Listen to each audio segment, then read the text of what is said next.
Hello and welcome to Joliet, Illinois, just south of Windy City. We are here for round 3 of season 13 of the Precision Racing League's NASCAR Cup Series. The weather's a little bit nicer here than in the real world, so sit on down and join us here for some fast-paced, thrilling action here on the Global SimRacing Channel.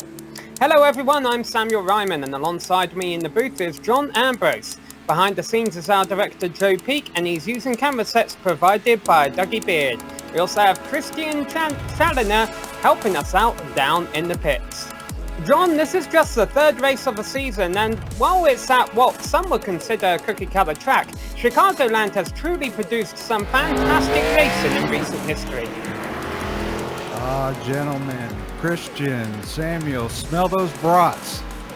Here we are, southwest of Chicago in Joliet, Illinois, at the Chicagoland Speedway. Built in 2001, this 1.5-mile trioval has hosted quite the number of venues here, from the iRacing series to the IndyCar series. Unfortunately, the IndyCar series bailed in 2010, but not before one of our very own broadcasters here at the Global SimRacing Channel could set a blistering qualifying record of 223.15 miles an hour, or 24.521 seconds. Great job, Richie. This track is probably the roughest surface the PRL Cup Series will visit this season. To see firsthand around Chicago Speedway, let's go on board and take a lap around here in the GSRC Monster Energy NASCAR Cup Series car. Hello everyone and welcome to the Global SimRacing Channel. I'm Brian Yazik, taking you for a spin around the Chicagoland Speedway in the GSRC Chevrolet SS. Chicagoland is a 1.5 mile oval. The surface is worn out, and it gives you a lot of places to run. So here we go for your hot lap across the start-finish line, aiming for turn 1. Let it go down to the bottom, 203 miles an hour. Let it rotate the bottom right here, and then you're going to want to pick up the gas and drive it pretty much straight out to this wall to try to maximize your run. Now, if you notice, the backstretch isn't exactly a straight backstretch. It angles just a little bit, but down into turn 3, find that white line here on the bottom of the track. About 3/4 back into the gas, and then all the way back into the gas coming out of the corner. For your hot lap, you're probably going to see guys run all the way on the apron here, down across that line. No banking down there, so it's a little tricky. As the tires move on, Chicagoland gives you options. You can run right up here in this probably 3rd groove, if you split it up by the seams, straight off on the corner, a little squirrely on exit, but nothing you can't handle in the driver's seat.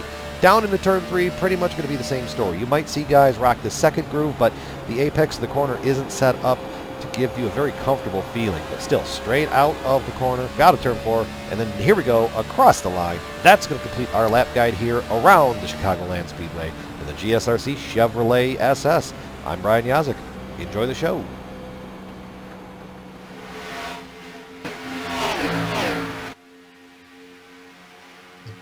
Well, that's what just a couple of laps looks like around here at Chicagoland. We've got about an hour of racing coming your way in just a few moments. And despite a couple of accidents going on in practice right now in the background, we think we're going to be in, and we hope we're going to be in for some exciting, great hard-fought racing out on the track. And this series has definitely had that in the past, and it's allowed it to accumulate a few sponsors. So we want to give those guys a shout out right now. The PRL NASCAR Cup Series is being brought to you by Star Title Company. Star Title Company LLC is a full-service title company handling closings for residential, commercial, construction, and refinances, serving Houston and all major cities in Texas. You can find out more at NorthstarTitleTX.com. The PRL NASCAR Cup is also sponsored by Established Traffic Control. Founded in 2005, Established Traffic Control is a leader in traffic control and traffic safety in the state of Pennsylvania through maintaining great relationships and providing exceptional customer service. In addition to being able to provide all you need for traffic safety, ETC makes custom signs, from street signs to company logos and everything in between. These custom signs make great gifts and wall decor. You have a design, ETC can make it. Shipping is available, so for more info, visit www.establishedtraffic.com or email Brendan Tratley at btratley@establishedtraffic.com. That's BCHATLEY at establishedtraffic.com. And finally, today's race is brought to you by Ford Entertainment Group PC. Ford Entertainment Group PC's mission is to get you into your driving sim of choice. They have the lowest prices guaranteed on any brand new custom and pre-built gaming PC. And each one comes with iRacing pre-installed, so to include all the most widely used racing apps to further your sim racing experience. Whether you're new to sim racing or just upgrading your PC, you're ready to race right out of the box. Learn more at fegpc.net. Alright, and we're very thankful to have all of those sponsors on board. Practice is just finishing up, so let's take a look at what's happened at the first two races so far this season. And we'll start by taking a look at the point standings. We have a Drivers' Championship and a Team Championship. Right now, only 2 rounds into Season 14. I think I said Season 13 earlier. Apologies about that. We are only 2 rounds into the season, so the points are still very close. There you see the top 2 spots are being held by Waterbuck Racing teammates, you could say. One of them racing for Waterbuck Racing 1, one of them racing for Waterbuck Racing 2. But you also see the top 5 in points being separated by just 7 points. So still a lot can change. Likewise, in the Team Championship, things are close there too, although another thing similar to the driver's standings is the Waterbuck Racing number 1 and Waterbuck Racing number 2 at the top of the standings there. And actually, Waterbuck Racing 1 has a pretty hefty points advantage even after just 2 races, but a lot can change today. What are these drivers going to be up against today, John? I'll tell you what, this track is it's unique, it's different, and it is rough. Drivers tell me it's like driving over a large chain at 200 miles an hour for a mile and a half. This race here, the details, we are driving the NASCAR Ford Mustang, Chevrolet Camaro, Toyota Camry. The setups on this are fixed. They are using 85% fuel. Race length is 85 laps. They will have a green-white checkered if that allows for it too. And the incident cap is 13. So after 13, you go into the virtual abyss. To talk more on that, I want to go ahead and take it down to our pit reporter, Christian Challoner. Christian, can you tell us a little more? Yeah, I'm thinking this is probably about a one-stop race. It might be a little bit tight on the fuel with it being 85 laps, but I suspect you'll be able to stretch it out. And I feel like if it goes to a green flag, that's basically what we're going to see. That said, it's not a particularly easy setup, this. It's kind of loose coming off of 2 and 4, so we might have some yellows. I know back in Michigan we had a couple of yellows for pretty much the same reason. And this track in particular really does chew tires, so it's not going to be easy to get a full fuel run out of this and stay under green, but hopefully we can. And I think the pit entry here is kind of an intermediate sort of difficulty. It can be difficult getting it slowed down, but the cone is quite fast, so you've got a good margin to get it pulled up without getting any penalties. But I really think this setup could make life difficult today, but we'll just have to see. I appreciate it, Christian. Just a couple of key facts, though, real quick. We started qualifying. Just want to go over some things. We won't expect the drivers to fall back early. You really want to stay out front here. Just as Christian alluded to, this setup is going to be demanding on driving and keeping it on the track. The bottom will be the quickest for the first 10 laps, but look for these drivers to move up after that groove. But make no mistake, the bottom will win this race. So we'll have to see how it pans out in the pit stops and drivers that take on tires. Let's get to qualifying. Samuel, you looking at the qualifying run here? Yeah, we're watching these cars on track. They all get 2-time laps. They're all doing the laps at the same time, but they have the track to themselves, essentially. It loads them in different sessions. So you see Joshua Daniels currently the fastest, and as I say that, he gets bumped a couple positions already. So Brandon Walter now holds the top spot. And you talk that in the long run, these tires are going to burn off, cars are going to be lifting, not handling too well. That's not the case for qualifying, of course. They can pretty much take it flat out around here. That's why the times are so close at the top. Look at that. You've already got 10 cars within a tenth of a second, and we haven't even had half a field qualify yet. A very big field here today, John. 37 cars. And the thing that concerns me about that is whenever you have more cars, you do have an increased chance for a caution. And the reason that gets me thinking strategy-wise is there is a time limit on this race, and it's not very long. It's 55 minutes. You only need a couple of cautions, I think, for this to start becoming a timed race. So how do you think that's going to affect the strategy?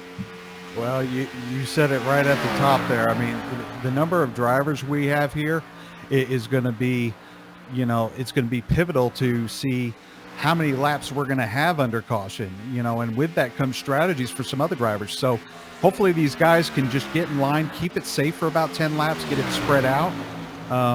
But Christian probably has a good advantage point here about that. But I think, it's going to be really, really tough to get this under green. And I think we're going to be pressing against that time limit. We'll just have to wait and see. This has got to be a bummer for the drivers sitting back in 16th, 17th position right now. Mike Caterino down there thinking, I'm only a 10th off of pole. I'm probably doing well on the grid. No, he's all the way back to 16th. Whoa, and that was a big lap by Justin Roden. That pushes everyone back half a 10th. Yeah, Justin just laid down a time of a 30.372, keeping Brandon Walter in second now. So I think the qualifying is rounding down. We got about another 50 seconds. I don't see anybody on the track in the top 25. Christian, this definitely isn't NASCAR's narrowest circuit, and in fact on the front straight it becomes very wide when you take that apron into account. You see the drivers taking full advantage of that in qualifying. How do you think that's going to affect our starts and restarts? I feel like you'll definitely see people fan out into 3 and maybe even 4 wide in the opening couple of laps, because there's absolutely an advantage to be gained by running down there right all the way to the yellow line. So if anybody does have a run, they're almost certainly going to take it, especially with this package, because right at the beginning is really where you've got to get your moves done. I fully expect what we'll see is kind of madness to begin with, and then it'll filter out and everybody will kind of spread out a bit, and we'll see everybody migrate up to the top line, because that's really where you end up running. And if you can run the top, it's so hard to pass on the bottom. It's really, you've got to commit to kind of pulling a slider to make it happen. So I think it's going to be wild on restarts for sure, because everybody knows that's where you're going to gain most of your spots. All right, qualifying is over. The cars are getting gridded up. Let's go through a page at a time. Justin Roden is going to be starting on the pole position after that blistering lap, ahead of Brandon Walter. Brendan Tratley will be starting from 3rd position ahead of Anthony Job. Jeffrey Ford will be rounding out the top 5. Stephen Durbin will be on his outside in 6th place ahead of row number 4, with Mike Richter and Bradley Holly. Adam Zenke and Mitchell Clark round out the top 10. Samuel in the 6th row in 11th position is Joshua Daniels. Nick Ketchum is in 12th. In 13th is Joshua Freeman. 14th, Eddie Wildermuth. In 15th is Zachary Smith. And behind him, it's Craig Holden in 16th position. Colton Lane will start 17th. Mike Caterino will start 18th. Jason Sealer will start 19th. And Robert Basal Jr. will start 20th. Starting in 21st position will be Trey Gelgon, and to his outside will be Rob Thomas. Alan Dobbs will be starting from 23rd, and then to his outside is Daniel Cervantes Moreno. Robert McFarlane will be starting from the number 1 car in 25th place, but he is the last driver that set a time. All the rest of his drivers did not set a time, including Chris James, Dre R. Smith, Rob Haynes, and Cody Eldred and Thomas Sink, rounding out the top 30. Yeah, the next 9 drivers, same thing, no times. We have Warren Austin in 31st, David Dreckman in 32nd, Sean Dower in 33, Kevin Fetty in 34, Austin Hunter in 35th, Ray Richter in 36th. In 37th, we have Harrison Chandler and Eric Robert in 38. And winding down the field in 39th position, we have Thomas Cristiano. Now I've got to admit, John, sometimes on iRacing I'm a bit of a coward, or I just want there for SR, and I don't qualify. I start at the back of a field, I can understand why some people who may struggle at this track may opt to do that. But considering this race is so short, that is a large number of cars who have elected to start at the back of the field. And I'm not saying they're cowards, you know, they could be thinking strategy here, but boy, they've got a limited time to do something about that. Yeah, we talked about it in the keys for this race. You don't want to fall back. In falling back, you don't want to qualify in the back.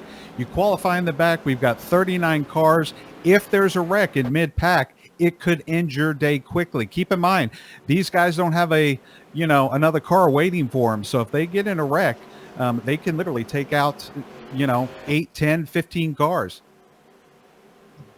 Well, Justin Roden will be leading the field to green here. He'll be starting on the inside. Since they'll all be flat out for the first couple of laps, that inside is going to be the desired line to be. It's the shortest way around. And here comes Justin Roden down low. Brandon Walter up high, leading them to the green flag to start the first lap of 85, a 55-minute maximum race. A green flag is out there on the loud pedal, and we are racing here. Round 3 at Chicagoland.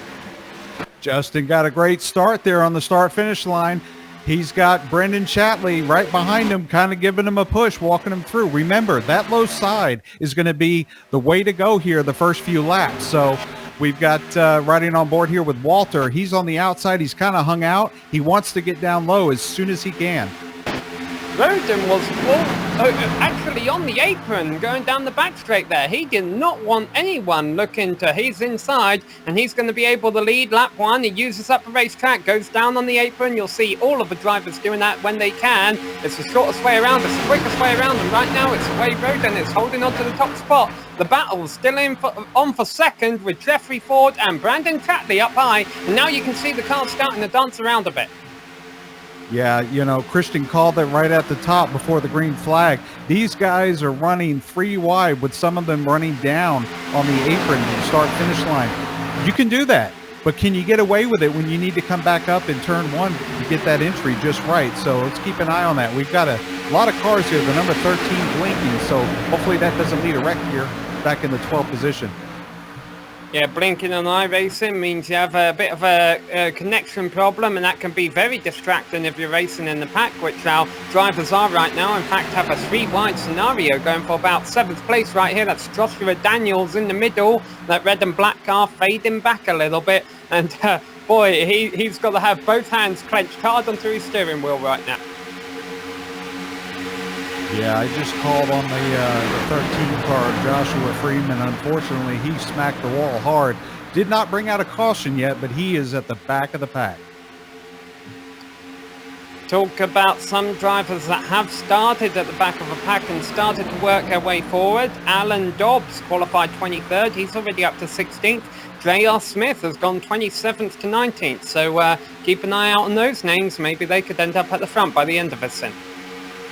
Yeah, Justin Rowden, he's going to be hitting lap traffic here in about 3 laps, and that's going to be another key factor we didn't talk about. So these guys are going to have to keep their line, and the leaders are just going to have to find a way around them. Field getting single file up front. Brandon Chatley is trying to make something happen for second place, maybe. Actually, Jeffrey Ford might be trying to make something happen for the lead. He got a bit of a run on Roden there, but elected to stay behind him. 185 miles an hour as they dive off into turn 1. Yeah, we didn't talk about the track temperature much, but it's 104 degrees right now. Not much wind. We got 7 miles an hour of wind. But I think what you're going to see here is these top 4, they need to run single file just like they're doing. Why? A, they need to conserve their tires, but they need to pull away from the rest of the field that's battling. Yeah, some cloud cover came out there. I wondered if that would cool the track off a little bit, but now it looks like the cloud's gone away and starting to see some shadows again here. That definitely has a huge effect on iRacing now. So this is Justin Roden leading Jeffrey Ford, Brendan Chatley and Mike Richter. And as you mentioned, John, these top 4 are kind of starting to break away from the rest of the field. Yeah, that's exactly what you want. But let's be cautious here. The bumps in turn 1 and more noticeably in 3 will play havoc with these drivers. There will be a test of where they lift and where they ease back into the throttle. And as the tires start to wear, that's going to be more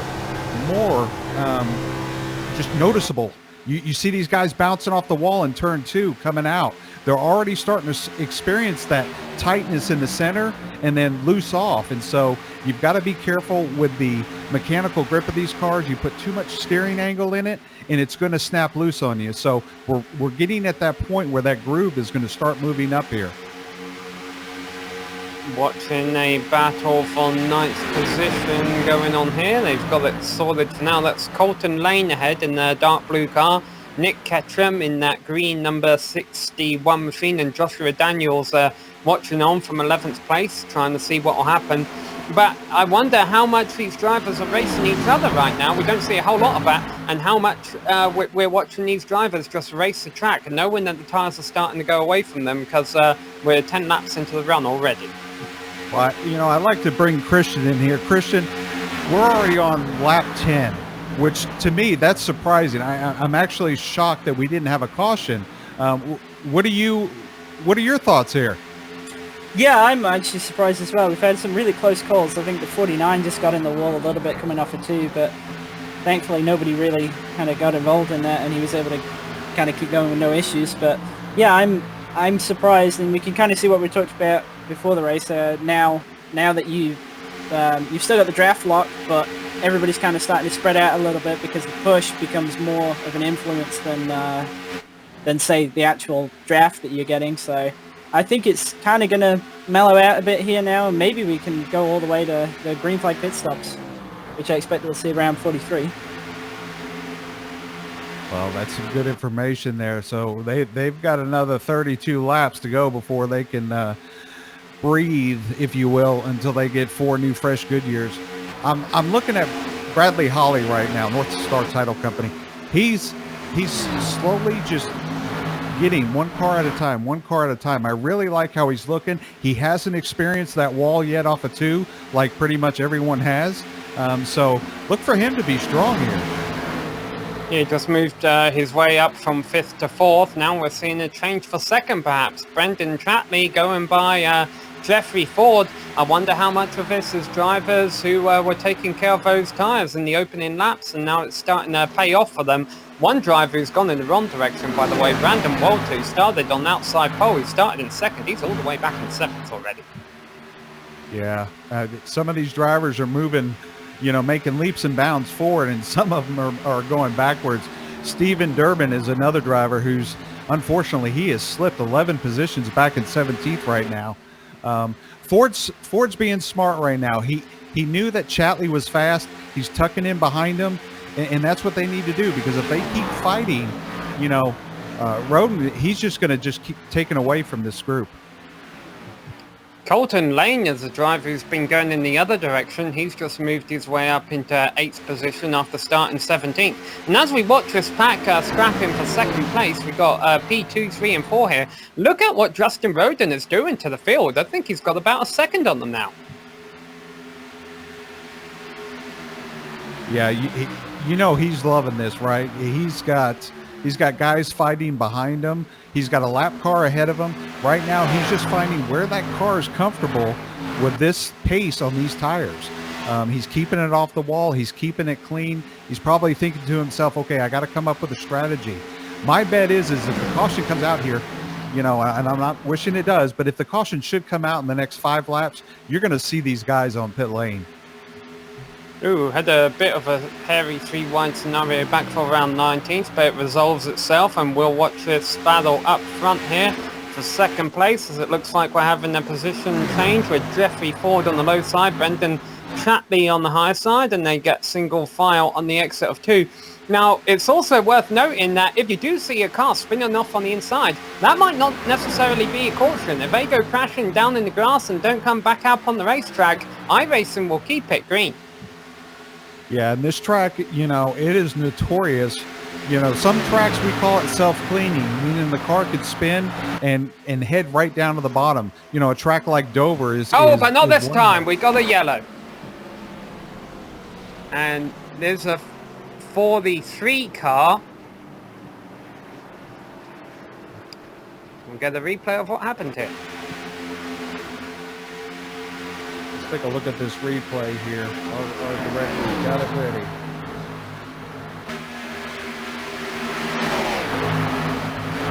Three wides, that's problem A, and he got caught down low there. The 22 was trying to find a happy place in between the two cars and just got a little bit too low, and unfortunately it didn't work out for the 43.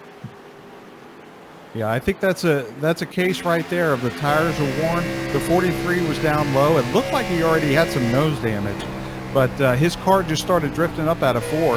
This is not like Michigan. When you come out of 4, that wall is there, whereas Michigan, you have a little runoff in the play area. So it looks like he's just starting to drift up and bam, right into the 22 car, which he was holding his line. So bad break for the 13. 43. Yeah, that was Robert Bassor Jr. into the outside wall. All right, everyone making their way down pit road. Christian, it's Justin Roden leading them. Yeah, this is pretty much what we expected. Everybody was going to come down here. I think it's a pretty clear-cut 4 tires and fuel for basically everybody out there. Just a note on the 43 right there. Yeah, it looked like he was trying to make the move, and he just got a little bit loose, counted the slide, but unfortunately when you're 3 wide, you just don't have the space to do that. And he just drifted up, and the 22 was there. Everyone looks to be hitting their marks. Okay, we got one car parked sideways back there, the 033. He might have to come back in. Oh, Joshua Roden still sitting as Alan Dobbs rolls out. I wonder if Dobbs missed his pit stall, to be honest, but even then, it looks like Roden's lost a couple of positions. This might take some sorting out. It's a slightly slow stop for Roden there, but yeah, I'm pretty sure that Dobbs just missed his box. I'm just watching it now.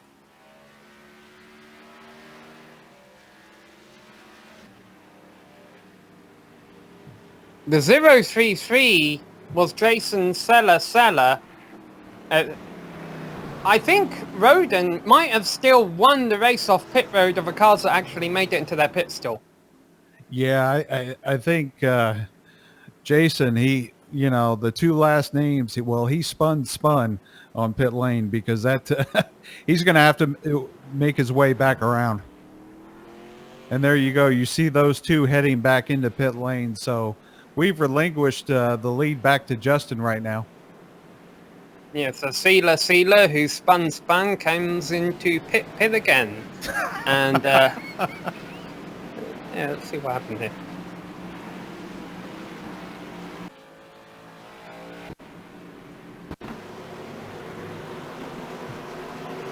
Get another angle.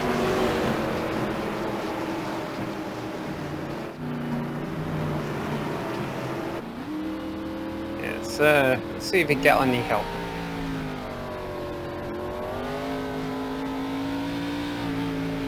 Christian, you were down there. You say you don't think he got any help? Didn't look like he did. It looked like he just kind of missed his box and then kind of looped it around. I'm not really sure what he was trying to do, whether he was trying to get back to his box maybe, or whether he was just trying to get back out in the lane. But it was quite a weird incident. It's definitely going to hurt him though. He's gonna go all the way to the back here. Yeah, he missed his pit box about 7 stalls. So I don't know what the abrupt about face was, but maybe he can get back out front and we can talk to him about it later. Problem is, he's got that dull blue coloured car. That's why I always paint my cars bright orange. It makes your pit stall easy to find. Teach your own, I suppose. Alright, here we go. Lights going off on the pace car, and we will be restarting in 1 lap time at the completion of lap 21. Since we've only had 1 caution so far, looks like this race will go to completion on laps if we keep this kind of pace up. We're only 13 minutes into the event. Yeah, I want to talk to Christian here, ask Christian, on these restarts, are these guys going to mind the restart zone, or you power down as soon as that pace car comes in? Well, you see, it depends really, because if you're the leader, you're really kind of a sitting duck once you get to the backstretch, regardless of what you do. So it's in the past with the old low downforce high power car, you would want to kind of spring out there and get a jump, but now it's really a case of the longer you wait, is kind of the better for you, because you kind of get the run with the guy right behind you, and he can at least push you coming off it too. So I feel like I wouldn't be surprised to see people wait quite a while and try and get that going. And a big shout out to the 5th place car, Colton Lane. He's up 12 spots right now in 5th position. Here we go, Samuel. We're about ready to go green here. Yeah, keep an eye on Colton. He's been coming forward. What can he do? There's 3 starting on the inside behind Justin Roden, Jeffrey Ford, Brendan Tresley and Bradley Holly. Whoa, there is a big wad of cars in the middle of the field there. Yeah, are they all going to get through turn 1 okay? Yeah, unfortunately, I just made a shout out to Lane and was bitten by the Sean curse. Lane either missed a gear or dropped a gear, and that caused a pile up behind him. Yeah, fortunately, they all keep in one piece, it looks like. Justin Roden again going on the apron on the back straight to stop anyone from getting their run on him. This time, though, on the front straight, he has a bit more pressure. That's Tatley to his outside. Ford on his bumper. I tell you what, Ford is right there. Remember, on new tires, again, it is faster down low. These guys that are high, hung up there in that middle groove hasn't come in yet. It will when the tires start to wear and they start to lay some rubber down. But Ford's got the ideal spot right now, and if he follows Roden in that drop down to the trial right here, as we see, that's where he needs to be. 23 laps on the board. Roden continues to lead the field, but the battle is very much on for second. What's Bradley Holly thinking? Back in 4th place, he gets a nice run as Tratley goes up towards the wall, so Tratley might lose 3rd place to Holly here.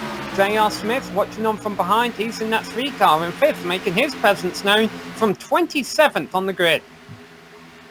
I tell you what, I'm back here watching Richter and Zemke and Clark back in the 10th position. They are going back and forth. They've been going pretty wide. They've settled down now. Let's see if they maintain that. Oh, around this time at the start of a race, we started to see the field get single file as the tyres weren't new anymore. You're seeing a little bit of that. You're seeing a lot of the cars run single file, but also seeing some battles still out here as Holly takes 3rd place from Tratley, but Tratley doesn't want to give it up, and unfortunately though, I think it's hurting him, because now he's going to lose 4th place to JR Smith. JR Smith up 23 spots in 4th right now, doing an excellent job of maneuvering through this traffic.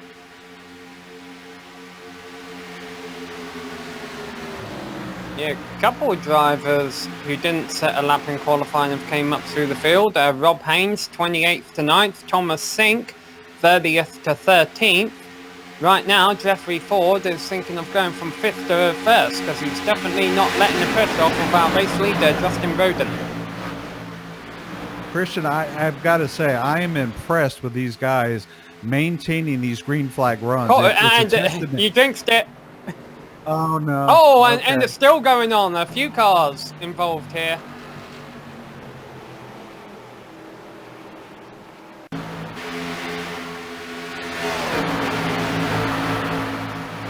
Alright, and what happened here? It's the 25 car.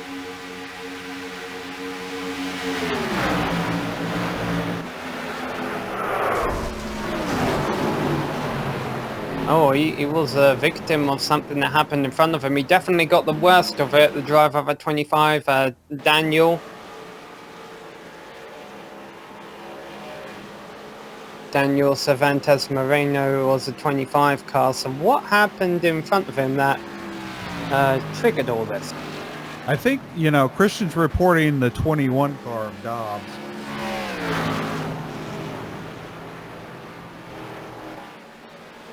Yeah, it kind of looked like Dobbs just kind of drove it in there, and maybe a gap that wasn't there, and just hooked him around, and unfortunately that kind of sent the 4 car around, and then everything just went from there, really. Yeah, we'll get one more look of this. I can tell you the whole field is heading into the pits again for 4 tyres, I would assume, Christian.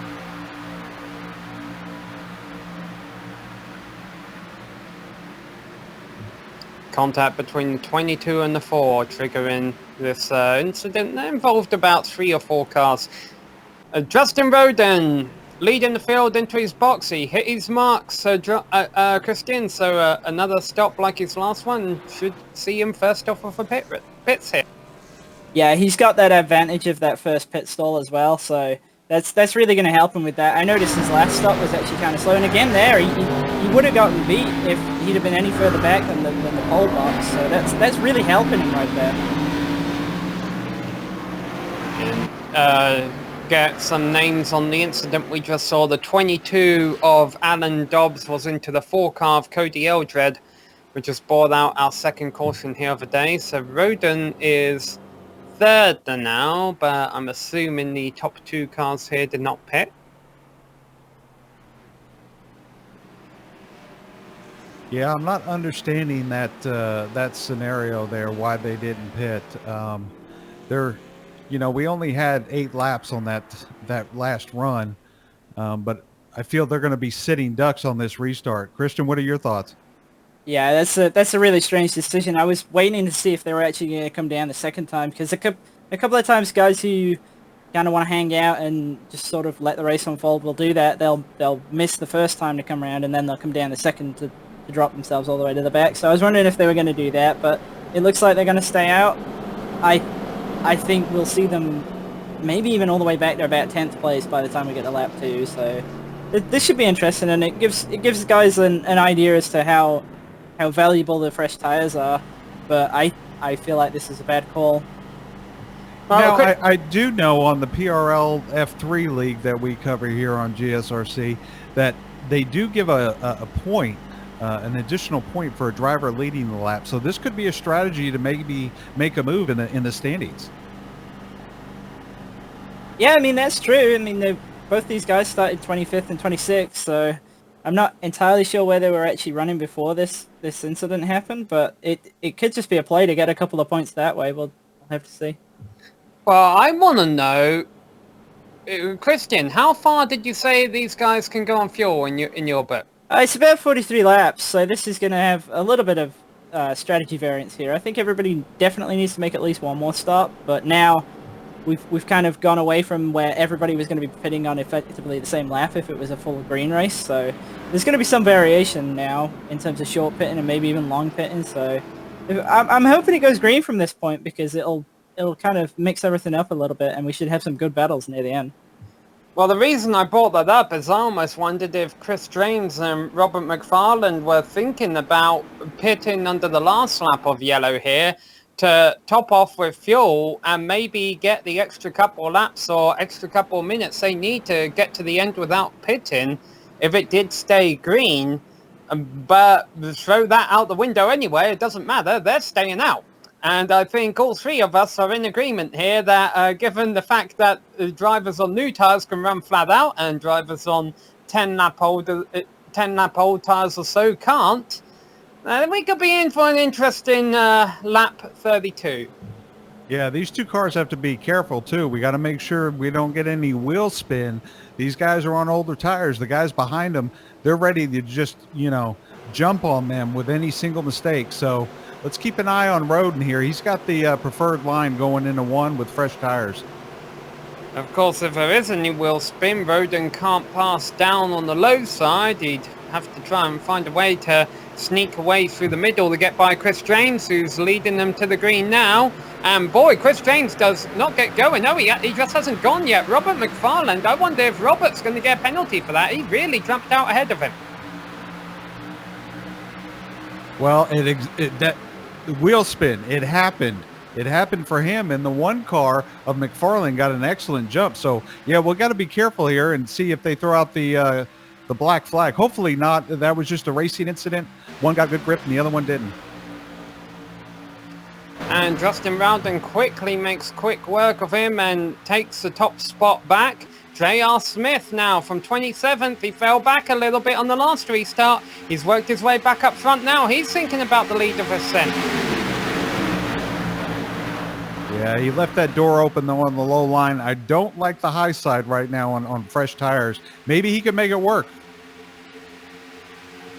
He's trying to. He's up still alongside Justin Roden as they race off into turn 3. That's Jeffrey Ford. We know he's fast. He's sitting back there in 3rd position, and Smith almost getting crowded out alongside the wall, but Roden's spotter told him he was not clear.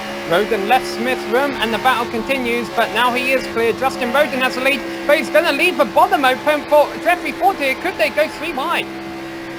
Wow, Contact! A little bit of a nudge up the back from Smith onto Roden. Yeah, I don't know what Roden was thinking there, unless perhaps, you know, again, we talked about those bumps in 1 and 3, but I don't think those bumps in 1 on fresh tires are that severe. It may have been a case where he just didn't get into the throttle soon enough. So for the first time this race, Justin Roden is shuffled out. He left the bottom lane open there for J.R. Smith. And J.R. Smith, though, not able to take a lead. They're starting to get some laps on the tyres. Maybe Justin Roden wants this high line. Christian, I don't know why he would at this point, do you? Well, I was actually just thinking that maybe I mean, for me, I know that definitely the top line is where you want to be on the longer run, and I think he just went there just 1 lap too soon. I think if he'd have waited 1 more lap, it would have worked out better than it has. I mean, we can see now how he's able to hold that position, though, so... Oh, we've got a wreck in the back. One car out. Yeah, there we go. Caution. It is Chris James. One of the cars on old tyres is spinning, and the wreck is still going on. Still have cars clogging up the back straight. Yeah, Mike Caterino is involved in the 14 car. Chris James. Jason Sealer, Robert McFarlane. Wow, there's a lot more damage back here than I thought there would be. The 033 car that spun on pit lane earlier, he's involved. Heavy damage to the rear. Yeah, Sealer. So the 82 and 16 made contact there. The 82 of Chris James on older tyres dropping back through the field. The 16 of Adam Zenke was on his outside. They got together coming off of turn 2, and a multi-car pile-up going on down the back straight. You see it all continued even moments after the wreck. There was still a bit of chaos going on down the turn 3.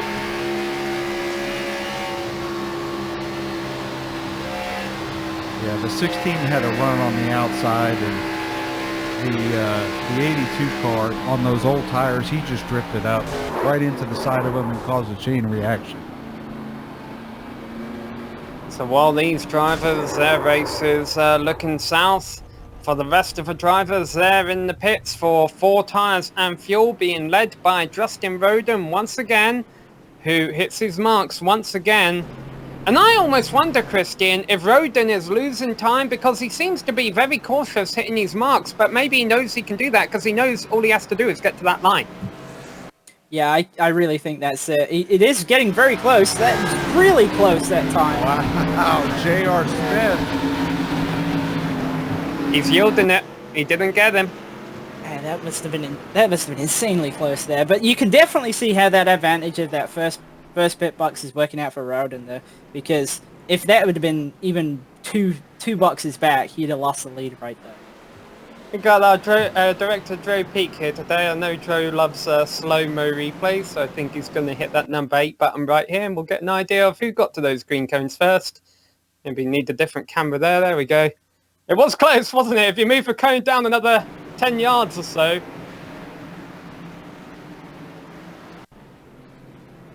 But no, Justin Roden got first and down. Well, I tell you what, I don't know that you could fit a brat wrapper in between those 2 noses for the that commitment cone there at the end of pit road.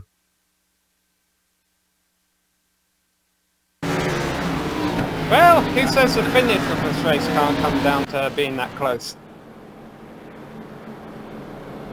Give it up for that Roden crew, Justin's team. They've had great pit stops. Yes, the first pit stall, that's everything, right? You just have to make sure you release that clutch and don't get so much wheel spin that you give it up to the guy behind you. But great stop by them. Great stop by J.R. Smith's crew as well. Justin Roden still going on, still driving on the apron, even under yellow. I wonder if he's thinking about saving fuel, Christian, just in case we do go green to the end. Yeah, I mean, I was really thinking that the fuel is going to be about 43 laps, and this is 46, and maybe about 44, 45 when we go green. So, this could be really close. I think it's very borderline to make it to the end from here, but we'll have to see. That might be why he's doing that. I can't think of any other reason why he would be. Oh, come on, Christian. You know it's psychology. He's trying to trick all those cars behind him and thinking that's exactly what he's going to do. I mean, it's definitely the way. If you can avoid doing that extra stop, it's going to be fastest because of how the tire kind of plateaus off. You don't get the same overlap as you used to do.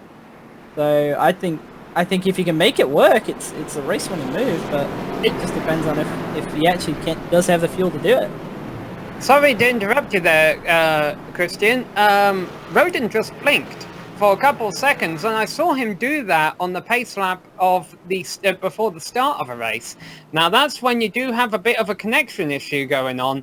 That's not something Roden wants to be dealing with. However, I've seen it time and time again on iRacing where some cars will blink out during caution because all the cars are together on the pack, and I guess it's just a bit harder on the network. Whereas once we get going on the green and they spread out, their connection is back up to par.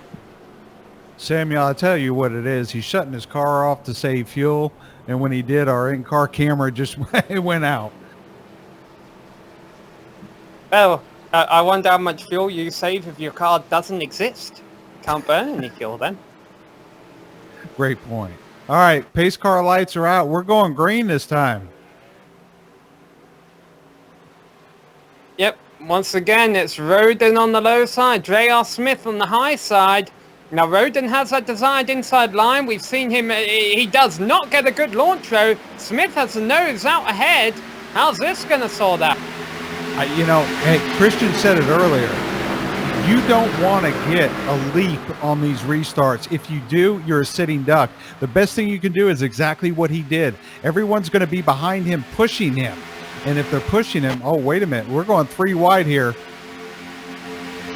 Yeah, we're by a lap car on the apron. Roden again using the apron on the back straight, the breaker draft, and Holly couldn't do anything about it. Holly giving him a bump down on the apron on the front straight, which was not straight at all. You've got to be careful there. Holly goes for the high side, maybe wondering if Roden's tyres can't hold on the low side, but they can. It's only lap 2 of this run, and Roden keeps the lead, but I think there was contact there made, and Holly's down low as they go into street. Yeah, Ford's waiting for these two to get together and just capitalize on that. These, I'm really surprised. This middle group is actually seeming to come in right now, especially with these cars following Roden. So we'll see how that plays out. Again, I think to win this race, though, you've got to be on that low side. But for now, middle group seems to be coming in pretty good.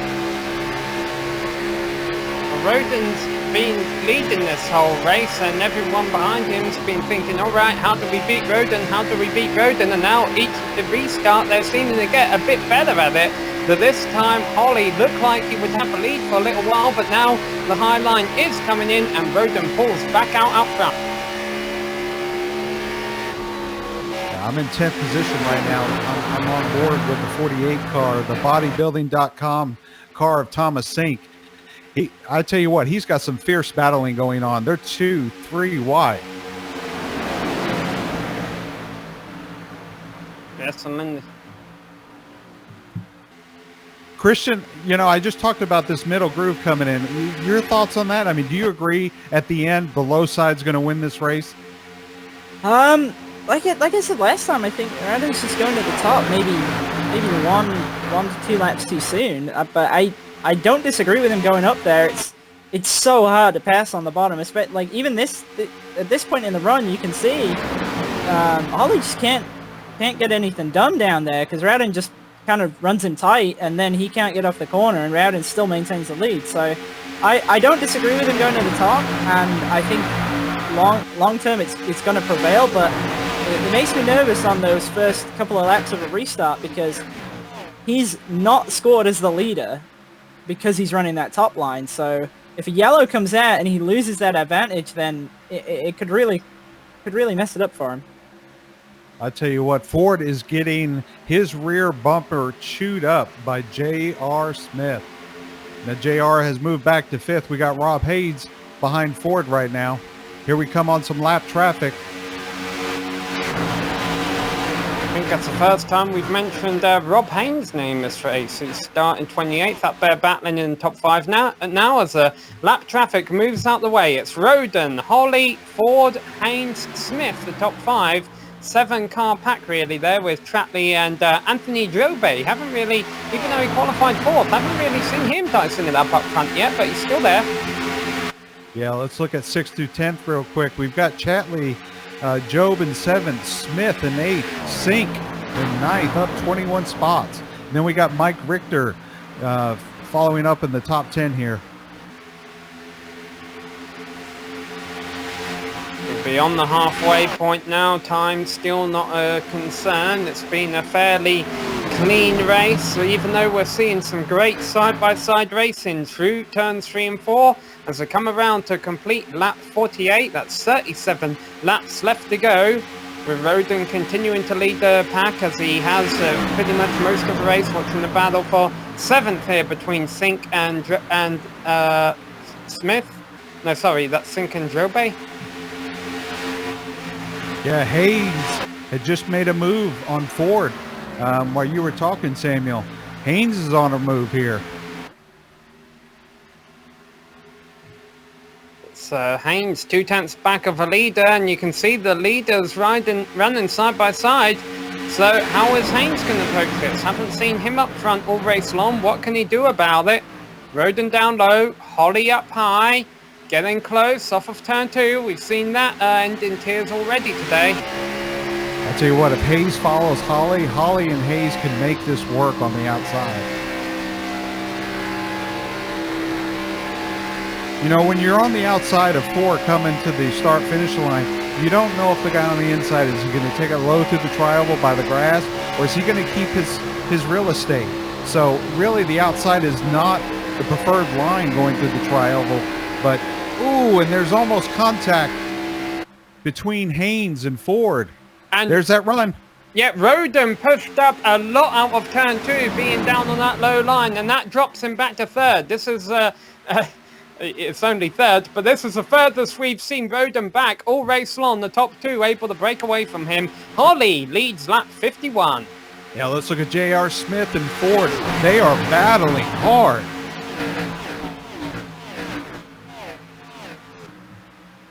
Ford up high, Smith down low, close off of 2, and Ford wins that battle. The high line definitely prevailing at this stage of the race.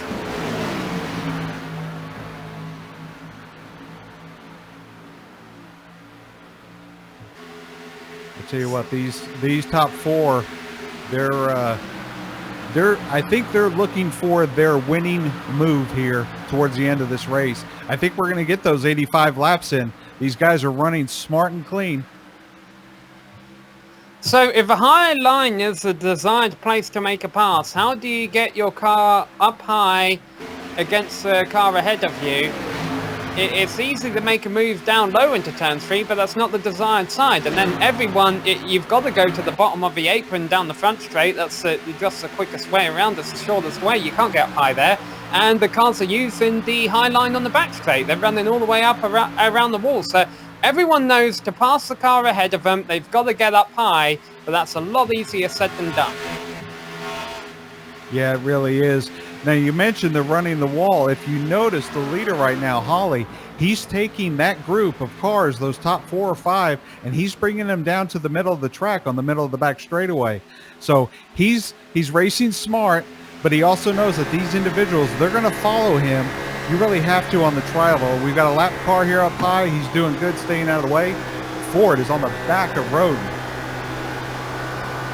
It's a product, of course, of the latest rendition of the Monster Energy NASCAR Cup car, is that the draft is means quite a bit more given the reduced power of the cars from the 2018 season.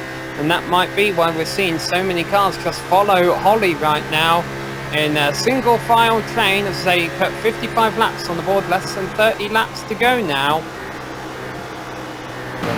taking a look here at the 8th place driver, Brendan Chatley. You know, he's down 5 positions. He started 3rd. I'm trying to look to see if he's got any damage on his car. I'm surprised that he's fallen back that far. He seemed to have good pit stops. I don't know, maybe the last one, maybe he lost a few spots in pit lane. First drive I see on the scoreboard that we haven't mentioned at all today is Zachary Smith, and he's worked his way up in the top 10, so let's give the drive of that number 5 car a bit of a shout out there, as he started back in 15th, and right now is, well, 5 spots up from where he started. Let's see if he can get another 5 more.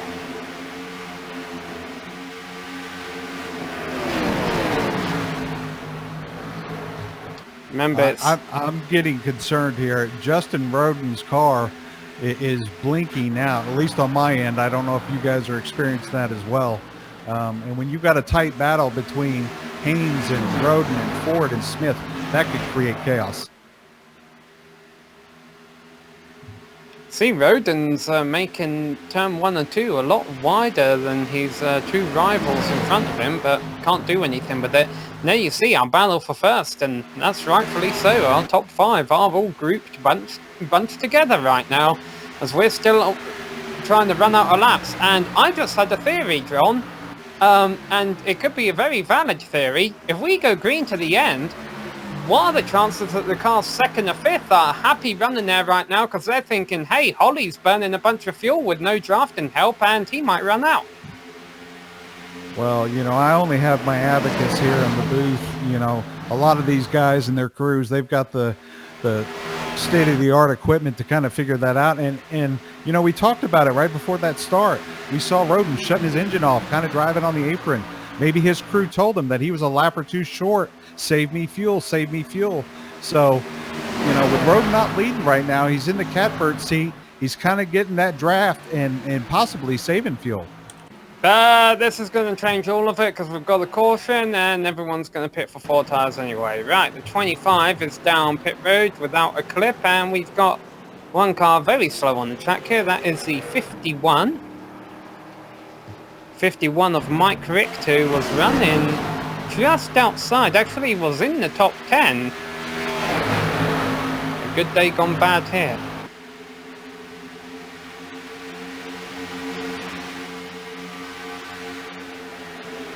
Wow, contact up there way above where the cars normally run. We normally see them down on the apron. I wonder if that's why they collided. Maybe they thought they would have a bit more room than they did. Yeah, that to me, the 51 was holding his line. Again, you go through that trial, well, you don't know if someone is taking the apron. You don't know if they're right next to you. But that's a case where the 51 was kind of holding his line. Maybe he dropped down a little bit, but the 5 car, he certainly didn't give any room. That was the 5 car of Zachary Smith. They were both having decent runs, running around 10th place. All right, so here comes everyone for 4 tires. Fuel maybe. Yellow cone knocked out of the way. That's not going to affect anything. Christian, talk us through the stops here. Yeah, I think this is going to be interesting to see if Radon actually get the lead back with that box again, but I was kind of feeling the same that you were, that maybe he might have been trying to save a little bit of fuel, and it was a real shame that we didn't get a green for maybe another 5 or so laps, because we were about to see, as the 59, I think, misses his pit box slightly, he had to back up some, so that'll be interesting. Actually, sorry, is that the 95? I'm unsure, I'll have to go back to that one. But yeah, I was disappointed that we didn't get a go green. Rowden doesn't come out in the lead, he comes out 4th, I believe. Wow. Yeah, not a good exit. That was Tratley in 59, but yeah, I think Jeffrey Ford is a 95 car, and he's came out 2nd. Yeah, that was Brendan Tratley who overshot his pit stall, and that cost him a lot of positions there, because he'd been having a good run around 5th, now you see him down in 9th. So Haynes was able to get to the cone in 3rd place there. But that's not who we were talking about. We were talking about Roden. He got to the cones in 4th place. Yeah, look at those pit stop times. Roden had a 15.4. Bradley Holly had a 14.2. That's an excellent stop. Yeah, I think it's going to be really difficult to beat Holly now, because if he gets that clear and he can just maintain on that top line, I don't really see a way how anybody's going to get past him. If he survives the first 5 laps, I really think he's probably got the race on lock, but we'll have to see. Well, Christian, you're the only one that hasn't jinxed a caution. I deliberately chose not to speak on that last green flag run. Samuel did, for the record, and it happened. So, Christian, you're on top right now. Both Samuel and I are, well, we've created some cautions. It was a real shame that came out, because that really killed any strategy variation that we were going to have. It really only needed to go maybe 3 to 5 laps longer, and we would have seen if anybody was gonna pit and try and split it in half, or if everybody was going to try and save. So it's a shame to see that, but it should be an exciting 20 laps to the end here. For the record, I don't believe in the commentator's curse. I think the commentator's curse occurs when a commentator gives a shout out to a driver who isn't normally having a good day, who is having a good day, but they end up driving above their league, and so they make a mistake, and then they're not having a good day anymore again. Yeah, in Western culture, Samuel, we call that a jinx. In British culture, we call it a Murrayism. All right, pace car lights are out. Well, 10 minutes left of racing is our time limit here. We can... Actually, it's going to be borderline if we can make it to there, if we stayed green. And to be honest, I don't think we're going to stay green for 20 laps. Real quick, let's give a shout out to the top 10. In first, we got Bradley Holly, Jeffrey Ford in second, Rob Haynes in third. In fourth, we have Justin Roden, who was leading most of this race with a bad pit stop. In fifth, we have J.R. Smith, Colton Lane in sixth, and then we have Anthony Job in seventh. Eighth, we have Nick Ketchum. Ninth, we have Brendan Chatley, and following up the top 10 here, we have Mitchell Clark in the 10th position. So any of these drivers can probably win. Even a driver like Nick Ketchum back in 8th place. Can he catch him? Sorry, I had to get that out. All right, here we go. Yeah, thank you. All right, here we go. Pace car coming in. 21 laps left on the board. Less than 10 minutes of racing to go. Bradley Holly leads him away. Gets a nice launch here, but could that leave him a sitting duck on the back straight, John? Yeah, that's, Christian talked about that.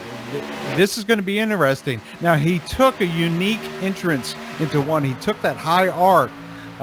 Let's see if Haynes here is going to drop down on the inside and make a move. J.R. Smith sure is. Oh, and Holly goes up high. Yeah, it seems they're fighting for the high line now, because he didn't even try and defend on the apron down the back straight like Roden has been doing, but it's not going to pay off. J.R. Smith able to use the low line to get the edge as they go down into turn 1. So Smith in the lead, but not for much longer. It only takes 2 laps now for the high side to become the preferred lane. I tell you what, Smith dropped that left front below that white line. That car got extremely loose. I know he had to back out of it. That cost him severely. Talking about costing severely, Justin Roden, our race leader for most of the races, all the way back in 8th already. So, Holly leads. The battle was second with J.R. Smith, but Jeffrey Ford has that preferred higher groove, and the caution is out. Big mess going down in turn 1. We have Rob Thomas in the 04 car pointing the wrong way around. And this is definitely a timed race now. Yeah, let's look at it here on the replay.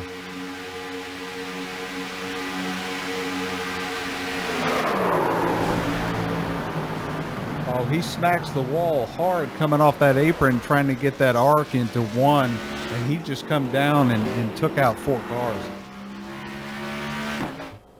Yeah, several cars getting heavy damage there. I'm just left with the car. See what it looked like from the 33. This is David Dreckman, who was running just outside the top 20. Oh, he bounced off a wall. He bounced off a wall coming off of the tri-oval there. Well, for the first time today, Christian, I think we have some strategy. There's so little of a race left, and that was such a short run. Does anyone stay out? I kind of think you have to maybe at this point. Oh, I'm wrong. Oh, no, I'm not. We've got Holly decided to stay out. Ford came down. Jeffrey Ford was the misfortunate one there. I'm so... I guess he got duped by that. That's going to really hurt him. I was just about to say, with only about 5 minutes and 45 seconds to go as of right now, I think if there's any time you stay out, it's now, because if you get another yellow, it's probably going to end it. Yeah, that was, you know, I know you need to follow your surroundings and what the other drivers are doing, but Samuel, you're right. With that few little of laps on those tires, you've kind of made your bed here. You've got to stay out, especially a driver like Roden. And Christian, maybe you can allude to some of this. I think it's just a mental thing for Roden right now. He's trying to fight off those mistakes that he made, possibly leaving the door open down low and letting a few drivers by. And so he's beating himself up. If he can regain control of those emotions and that mental state, I think he can work his way back up. It's going to be tough. It's probably going to be 4 minutes when we go back to green.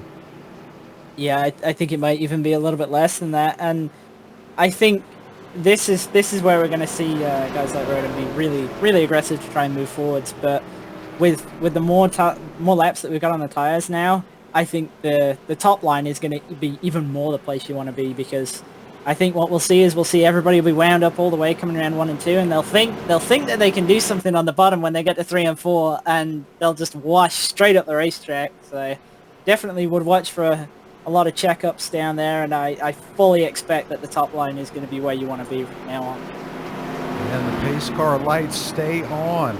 We are going to not go green this time by. So I'm sure a lot of talking's going on between the crews and the drivers, trying to figure out where they want to be, where they want to, which lane they want to be in 1 and 2, where you want to be in 3 and 4. So you may have literally 7, 8 drivers here trying to get the same real estate in the same corner. And we hope that cautions don't breed cautions, but we could have that case here. I don't think cautions would be cautions. I think cautions would be one caution and we'd be done with it. But, boy, you see how bad things have worked out for Jeffrey Ford. He shuffled all the way back to 21st position after that. So they're going to be at about 52 and a half minutes, I think, when we restart this race. So even if we did go green to the end, I think we're looking at a 5-lap race. Now, I've got to admit, I do not have the Precision Racing League rulebook in front of me right now. So maybe one of you, John or Christian, could clear me on this. Does Bradley Holly have the choice of what lane he wants to take for this restart? Well, unfortunately, I left the book in my rental car too, so I can't answer that, but I can tell you it looks like he's taking the inside line where, obviously that's where he is. Yeah, I would fully expect that he'd want to take the bottom anyway, going into 1 and 2, and then maybe wash up and try and grab the top. I think that caution lap was a bit slower than what I anticipated. I think we might be looking at, maybe even 5-lap race to the end here. Maybe a little bit less than that. Could be. Yeah. If we go green this time by, we're looking at a 3-lap run max. But keep in mind, they only have a few laps on these tires. But we did see wheel spin earlier. Now, granted, those gentlemen, they were on a little bit older tires, but that could play a factor here. Holly has to get a good start, but he can't get too good of a start to where he gets so far out front that these guys reel him in.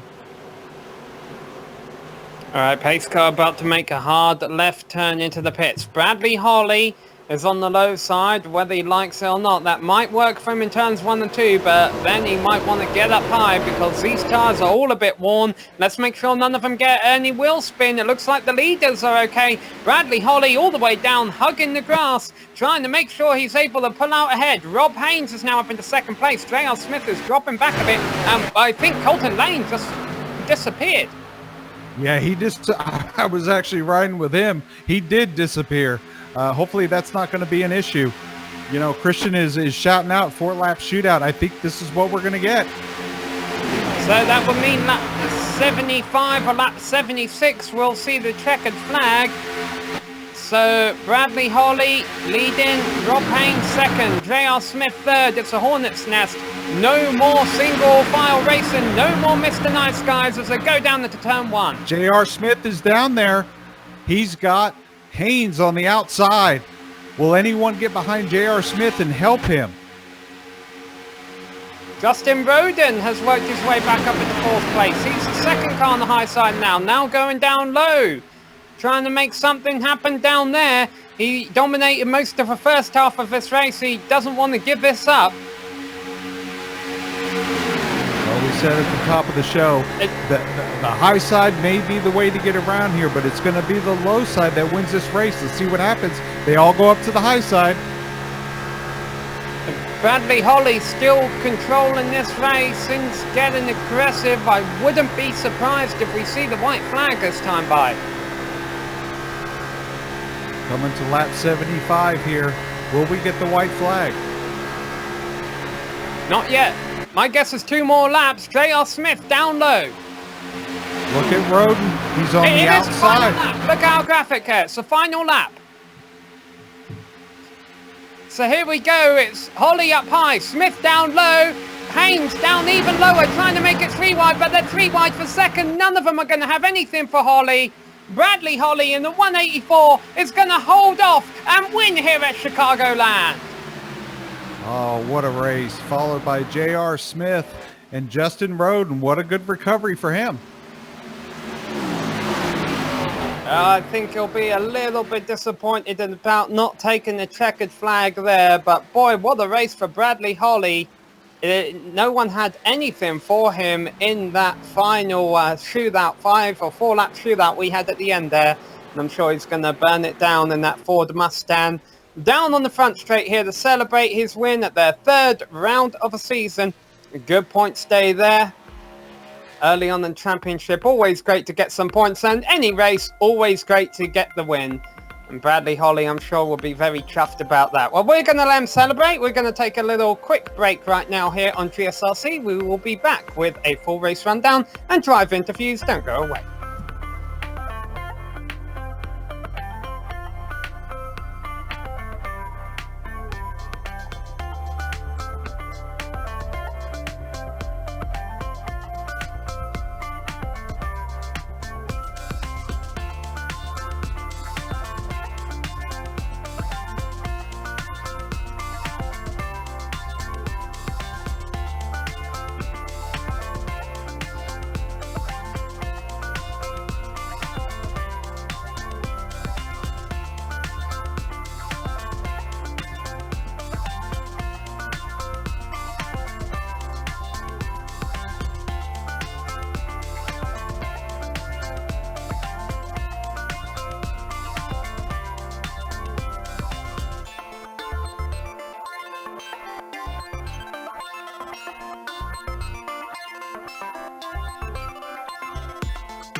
Hello and welcome back to Chicagoland Speedway, where we just witnessed round 3 of season 14 of a Precision Racing League here in Joliet, Illinois. 75 lap race it ended up being after the stopwatch stopped ticking, and it was Bradley Holly leading across the finish line to take the victory by 0.2 of a second over JR Smith in second place. Justin Roden dominated the first half of the race, faded back, did a nice job to recover to third place, so Rob Haynes and Brendan Chatley round out the top 5. Rounding out the second half of your top 10, we got Anthony Job ahead of Thomas Sink. Austin Hunter, I don't think we mentioned him at all today. Nice job coming from 35th on the grid to finish 8th. Mitchell Clark and Nick Ketchum round out the top 10. In 11th, we have Ray Richter, up 25 spots. Great job for him today. In 12th, we have Sean Dower. In 13th, Jeffrey Ford. Warren Austin in 14th. Trey Galgan in 15th. In 16th, we have Brandon Walter, the Great Plains driver. We have Joshua Daniels in 17th. Chris James in 18th. 19th, Mike Caterino. And then rounding out the top 20, we have Joshua Freeman. And in 21st place, we have Craig Holden, who was at the back of the lead pack, and then Mike Richter, unfortunately with damage, had to limp around to 22nd, but still on the lead lap. Now we get to the cars who weren't able to finish on the lead lap today, beginning with Eddie Wildermuth, Kevin Petty in 24th place, and then 2 laps down is Adam Zenke. Now we get to the drivers who are big trouble. Robert McFarland in 26th, followed by Colton Lane, David Dreckman, Rob Thomas, and Stephen Durbin. Yeah, and the next few drivers here, they had really bad days. In 31st, we have Eric Roberts, Zachary Smith in 32nd, the New York driver, Robert Basal Jr. in 33rd, Alan Dobbs in 34th. In 35th, we had Daniel Cervantes Marino and Jason Sear in 36th. In 37th, we have Cody Eldred. In 38th, we have Harrison Chandler, Thomas Cristiano in 39th. All right, well, let's talk to our top finishers here today, and we'll start by heading down to Victory Lane, where we've caught up with Bradley Holly. Bradley, congratulations. Thank you very much. How difficult was that race? Because it looked like the track changed a lot from the start to the end. It did change. It felt like at the beginning of the race it was a little bit loose, and then towards the middle to the end of the race it tightened up considerably, and basically made you had to change your lines and how you drove the track. And you got first place. Apologies for viewers, a couple of graphics issues on the screen there. Now, how good does it feel to get a win this early on in season, help out your points call? After this week, a lot better with me giving a win away on Wednesday. I had a little bit of a fire went under my butt because I basically made a mistake and didn't pay attention how much time was left. So today I made sure I didn't make the same mistake. Now, can you talk to us about that? Because did you know when that final restart happened exactly how many laps were left, and were you doing that in your head, or you have a couple programs helping you? Today it was, we were running about 30-second lap times, give or take a few seconds. So I knew we had about 3 to 4 laps to go when we took the green. And I knew if I protect the bottom as best I could do it, and I knew the outside was strong too. And that definitely seemed to help you across the line here. Well, you can do better math in your head than our director, Bradley. So congrats on that, and congrats on the win. And we look forward to seeing you back in Victory Lane again soon. Go celebrate this. Thank you very much. And that was our race winner, Bradley Holly. And John, you have caught up with our runner-up, JR Smith. Yeah. And JR hold on. There we go. All right, we are with our second place finisher, up 25 spots from 27th, the Texas driver, JR Smith. Congratulations, sir. Thanks, guys. JR, you had an impressive run. Even on that last restart, it looked like you had you had the lead going into turn 3, and then that high side just kicked in, and well, no one seemed to follow you.